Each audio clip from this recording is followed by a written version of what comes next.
United States of America, to the republic for which it stands, one nation, under God, indivisible, with liberty and justice for all.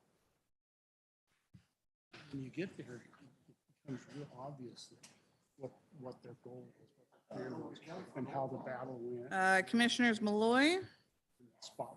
Commissioner Engelford is on Zoom with us. Commissioner Fountain, Baxter, Brashears, McLean, Vice Chair Garrett Kunarowski, Chair Robertson.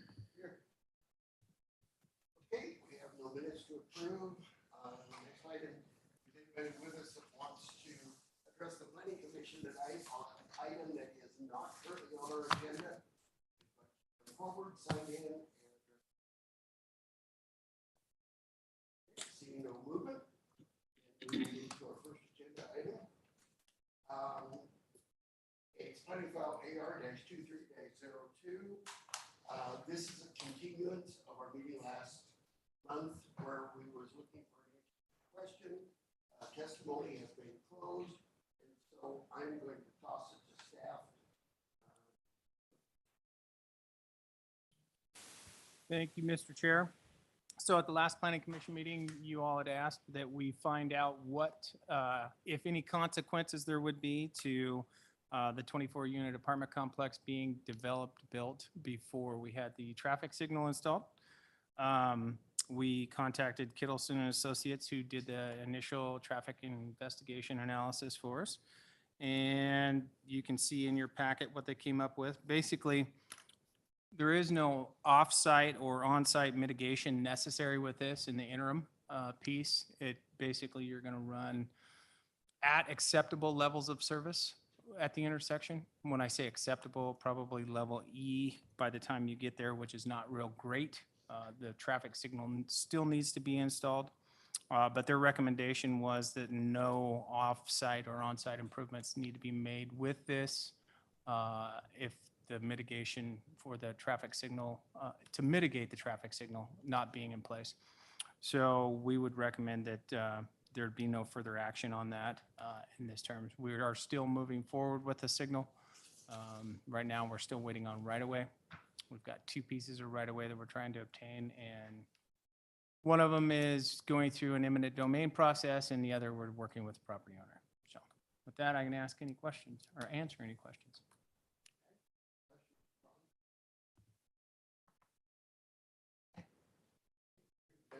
Are we satisfied enough to move forward to a motion? I'll make a motion. I move that the planning commission approve the proposed administrative review AR 23-02, adopting the written findings contained in the staff report with the conditions of development, and direct staff to draft an order of decision incorporating the findings and conditions of approval.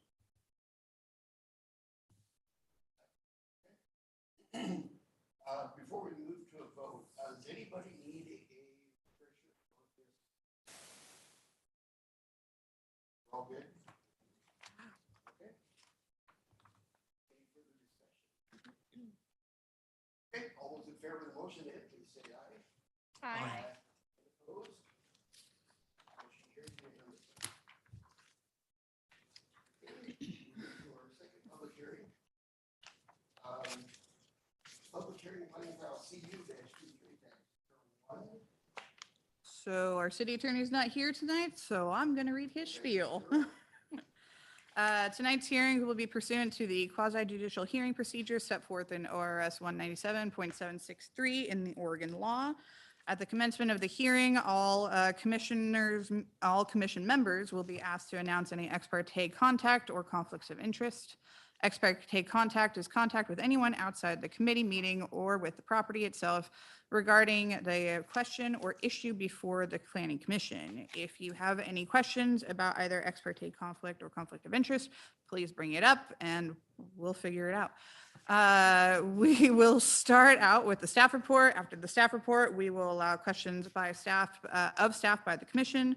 We'll then have the public testimony in the format that has been provided in the public notice of action, public testimony from audience members or anyone on the Zoom call may provide oral or written testimony concerning issues relevant to the hearing. Please recognize that all testimony or evidence must be directed towards the criteria that is described in the staff report or other criteria in the comprehensive plan or land use regulations. Please note that failure to raise an issue, including constitutional issue or other issues related to the proposed condition of approval, if any, accompanied by a statement of evidence sufficient to afford the commission and the parties an opportunity to respond to the issue, will preclude you from any appeal to the Land Use Board of Appeals. Any issue which may be the basis for an appeal to the Land Use Board of Appeals shall be raised no later than the close of the record or at the following or following the evidentiary hearing. Such issues shall be raised and accompanied by statements or evidence sufficient to afford the city decision makers and the parties an adequate opportunity to respond to each issue. Please state your name when you testify. You will go through the procedures where the applicant will go first, as it has the burden of proof. We will then open it up to any opponents of the application and then any rebuttal by the applicant if necessary. We'll then close the public hearing with all the discussion being held among the planning commissioners, which has various options. With that, I will leave it to the chair to ask for any conflict of interest, ex parte contact, or bias to disclose. That's it. I'll ask. Bias. It needs to be disclosed. Okay, then we will open, or I'll toss it back to staff. Thank you, sir. Okay. So before you tonight is a conditional use permit proposal for the construction and operation of a mini storage facility off of Weldwood Drive to the west of the intersection of Weldwood and Cascade. The zone for the property is mixed use. Surrounding the property to the north and west are properties that are within the mixed use zone, which include commercial uses and also an apartment complex. And then to the east and the south, our zone is a residential mixed density zone, which includes the use of a mobile home park. There are public facilities to service the site in Weldwood Drive and then also through an easement for sewer purposes to the west of the property. The site is 1.38 acres in size. It's important to note the different zones with the west and the north being mixed use instead of residential, because that does impact the setbacks for the property. When not abutting a residential zone, the setbacks for the side setback and the rear setback are 0 feet. The front setback is 10 feet. When adjacent to a residential zone, the setback then for the side and the rear turns into a 20-foot setback requirement. So since you have a residential zone for the mobile home park to the east and the south, the setbacks proposed for those two sides are a 20-foot setback. Whereas on the west side, there's a small portion of buildings that have a 0 setback proposal, and then the front setback is 10 feet. As you can see on the plan, there is an internal circulation provided, which would provide appropriate turning radius for a fire truck to have access throughout the property. As you enter the property, there's a single access point off of Weldwood Drive, which would then enter into a little parking queue area for the kiosk, and then also to enter in a code to get access through the 2 secured gates that provide security to the property. The gates would be accessed through the fire department through a knock system, so it has clear security measures available. For parking purposes, pretty much the use requires 1 parking space to be provided. A total of 3 are provided, including an ADA accessible spot. And then for fencing, perimeter fencing is provided as well. We do have conditions of approval that require the setback areas to be maintained in a manner to where they don't create large weeds and create a nuisance of view or a potential fire danger. And then additional conditions have been provided regarding ensuring that there's safe access for the fire department using the Knox box and that kind of thing. The staff report provides a more in-depth analysis of it. I think one last thing to add is the proposed hours of operation, which aren't conditioned that are proposed by the applicants are included in the packet, and I believe that it's, well, I don't remember off the top of my head, but I'm sure the applicant can tell you. But they aren't conditioned as part of the proposal, since it is a fairly low-intensity use. So with that, I can conclude my report and answer any question other than hours of operation, because I can't remember. Okay, any questions for Kelly?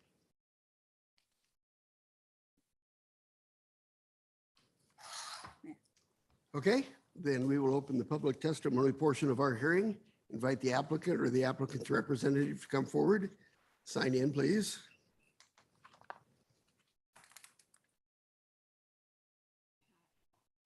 Thank you. Good evening. My name is Laura LaRock with Udell Engineering, representing the applicant this evening. So Kelly did a great job doing an overview of the proposal. To orient you to the site, it is where Weldwood used to terminate, just south of where the Walmart shopping district is located. And it butts a mobile home park to the east, and a new apartment complex is coming in on the west. As she mentioned, the proposed use is storage facilities. These will be one-story buildings. All the buildings are designed to comply with the zone setback standards. They'll have landscaping, screening surrounding those, especially by about the residential development that already exists in the site. These uses do not generate a lot of traffic demand or utility demands, so the space where it's at and the public utilities and services that are available to it will meet the demand that it will have. This one will not have an office or an on-site manager, but it will be a secured facility through the fence and gate that will be locked. And as Kelly mentioned, they'll just be standard operating hours, just during the daytime, during the week, and then also on the weekends. On this particular one, there's a few standard parking spaces that are provided for people that will be dropping off payments at a payment kiosk that's located near the entrance of the site. Otherwise, parking will be available right next to the units as people load and unload. With that, I'll wrap up my presentation and turn it over to you in case you have any questions. Okay, any questions for Laura?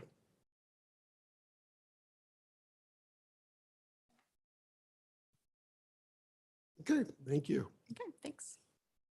Anybody else wishing to speak in favor of the application?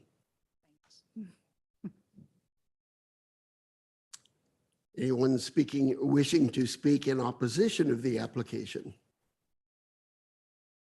Seeing no movement, then we will close the public testimony, and all further discussion will be amongst staff and planning commissioners. What say ye? So I think there's actually a good public need for this. Okay, do you feel that it has met the criteria? Pretty straightforward, really. Sorry? Any issues I had are covered in the proposal. Okay. All right, then is anybody prepared to bring a motion?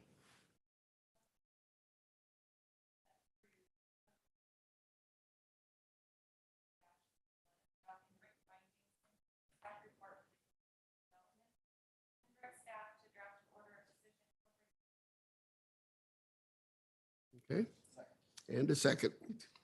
Okay, any further discussion? Who seconded? Okay. All those in favor then, please say aye. Aye. And opposed?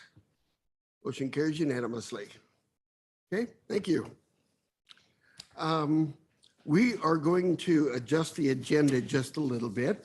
Our third item on the agenda is actually a different commission. So we are going to finish up the planning commission portion, then we will adjourn and then open the historic landmark commission. I always get that wrong. So commissioner comments. For us, I just got news that we don't need to have a meeting in June because we have an application that has the ability to move to the July meeting. July is anticipated to be a fairly heavy agenda item. So there you go. August, we will not have a meeting. I myself will be out at a conference. And so enjoy the summer, do something fun. Just don't come to a planning commission meeting the third Wednesday of the month. And one final bit, we had the open recruitment for the one open position for the planning commission.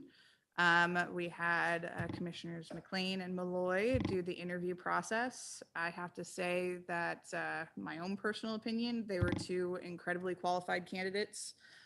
They each have a background in construction or government activities. So they both would really be an asset to the planning commission. And so speaking for the commissioners, unless y'all want to add some input, one was chosen. Mr. Mike Miller was recommended to the mayor, who accepted the recommendation. And so his appointment will be at the June city council meeting, which means his earliest meeting is now going to be July instead of June. And the second candidate, Regina, can't remember your last name. Thompson, thank you. Who has been a regular attendee at our meetings. Also a quality candidate and was recommended as the next available fill for the next opening. So good candidates. I don't know if you all wanted to add anything, but it was a grand old time. Well, I would like to say something, and Dawn and I are probably the only ones sitting here qualified to recognize this, but we have acquired some really good quality planning commissioners over the last couple of years. We have, and I'm excited about this group. So bring it on. That's all I have for the planning commission. What's that? That's all I have for comments. All right, anything on your minds? Okay, then planning commission is adjourned. So take that hat off, put the other hat on. And we will call to order the Historic Landmark Commission and turn it over to staff for a roll call. Oh, gosh. Commissioners Malloy, Commissioner Engelford is also online. Commissioners Fountain, Baxter, Preshears, McLean, Here. Vice Chair Garrett Kunerowski, and Chair Robertson. Okay. Over here. And again, is there anybody with us that wishes to address the Historic Landmark Commission that is with an item that is not on the agenda? Seeing no movement, then we will move on to our agenda item. Commission recommendation, demolition of a designated landmark, and turn it over to staff. Do we need to ask for ex parte contact for this? Okay. Not a public hearing. Okay. Let me get myself oriented here. I'm going to blame Trey because he had me read off stuff that I'm not used to reading, so I'm all disoriented today. Okay. Here we go. Historic Landmark Commission application 23-01. We have the old decommissioned water treatment plant, which was a good, wonderful plant for us for many, many years until it wasn't, and we needed to build a new one. And so now we have the old plant site, which still has a lot of the mechanical equipment, has uneven ground, water pits that people can fall into, and is generally not an overall safe property for people to be on, and as currently has no use for the city as it sits today. And so as part of the city council's budget process, there is the proposal to include monies to decommission and demolish the site. And that unfortunately at this point includes removing a designated landmark within our community, which is this old brick pump station building.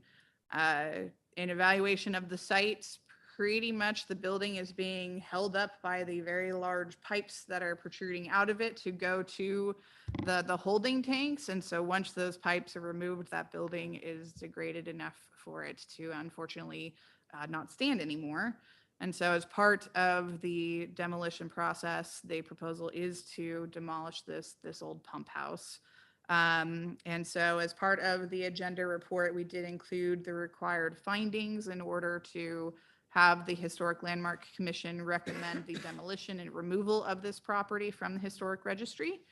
And so there is, as part of this property, there's a sign there that provides information about the historic landmark. The major landmark is actually the Albany Canal.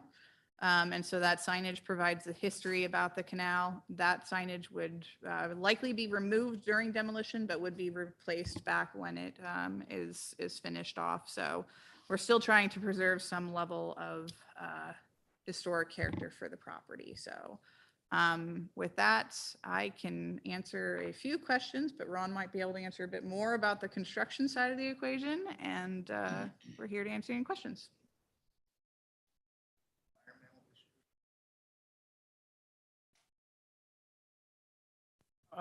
So we've gone through and done asbestos testing through all that. We found some, so there'll be some on-site stuff that they'll have to deal with, but it's minimal, very minimal. We've done extensive testing, I should probably say, through the brick, through the mortar, through the concrete blocks. What we did find though was some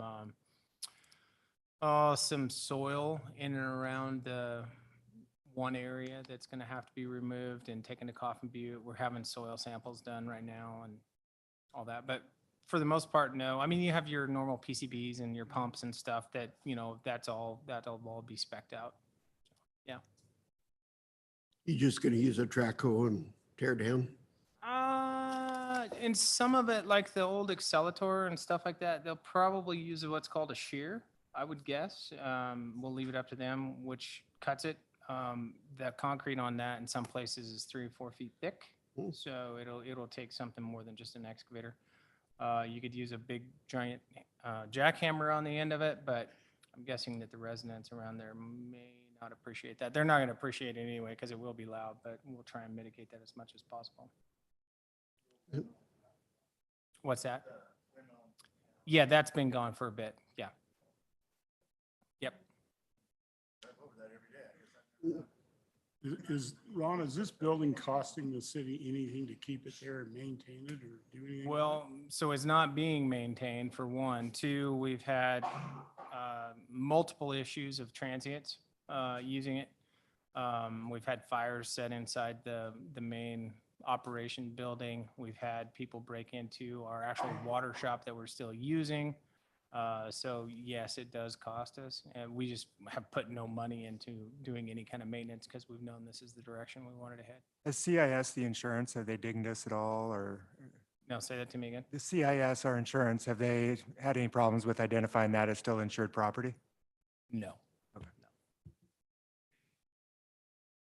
So is there any liability to the city as far as polluting the canal when this demolition is done? No. The way the topography lays there, it all slopes off. So, and we'll maintain a pretty good distance from the canal when we do it. And the drainage, the natural drainage pattern heads out towards A Street and 2nd Street. Is there any plans to redevelop? So this, when we talked to the city council about this, I don't even remember how long ago it was. It seems like forever. There was a couple options. It could be turned into a park, which, good or bad, could be used as a parking lot for other storage, city storage. The one thing we did make the determination on, or the city council did, was it was going to stay in city ownership. So that's the reason that we're going to take everything down to about 3 feet rather than try and take out all the old foundations and stuff. So if somebody else was going to go to develop on that site, they would have to run into that. So we're doing it as we are keeping it. So we'll know what's there, and it probably won't ever be built on again, but it's still up in the air on what they want to do with it. Okay. Any other questions?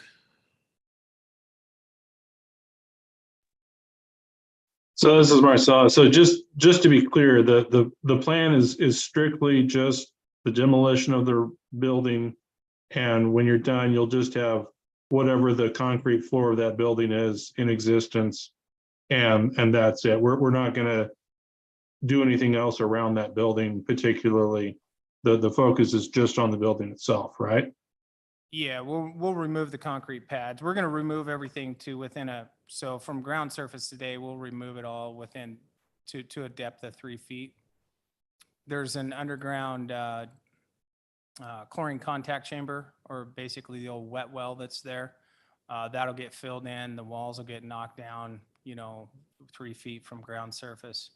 The settling ponds will be filled in, which they're getting filled in right now. We were able to do that early with our crews. So it should be just a rocked site when we're done with, we won't mess with the grass that's there too much if we don't have to.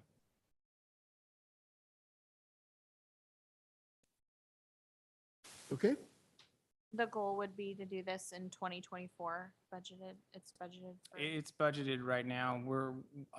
We fully intend to go out to bid probably in July. Assuming we can get everything lined up. We're dealing with SHPO, DEQ and all the testing, but we're starting to wrap all that stuff up.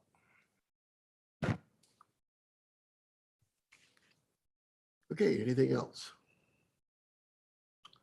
Is anybody prepared to make a motion? Now, let me understand this. We're making a motion to remove it from the historic, To allow the That's it. demolition, nothing else. nothing else. Sorry, for clarification, the motion is to allow for the demolition of a designated landmark, which will then result in its removal from the historic registry.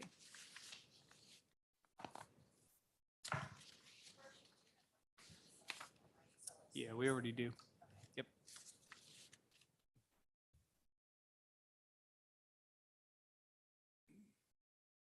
I'll make a motion. Okay, go ahead.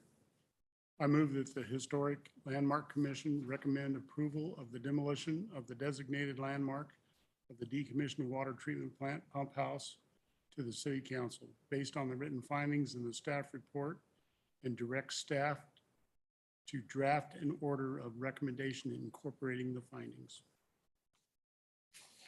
And there's a second. Okay, any further discussion? All those in favor of the motion, please say aye. Aye. And opposed? Motion carries unanimously. Okay, any further business of the Historic Landmark Commission?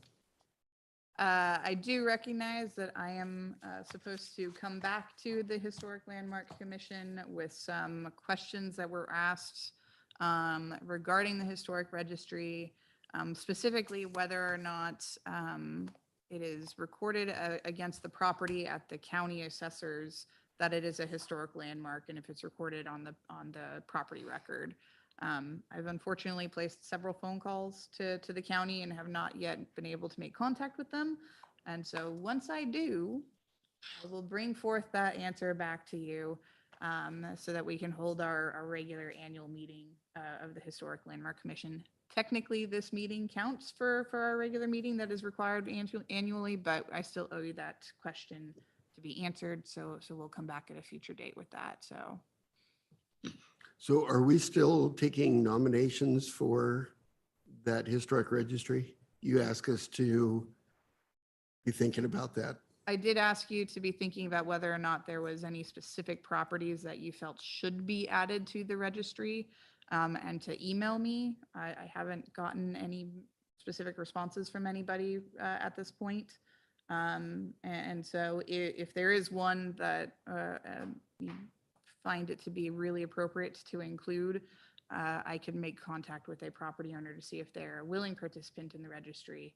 But at this point in time, I haven't seen any answers or requests. It's an annual question that we can pose, but usually we update the registry every 10 years. So the last meeting we had did identify that there wasn't any significant architectural or historical event that occurred within the 10 years from the last time it had been updated. So there wasn't any specific action that needed to be done. unless there were specific properties you felt was appropriate. Okay, anything else? And we are adjourned.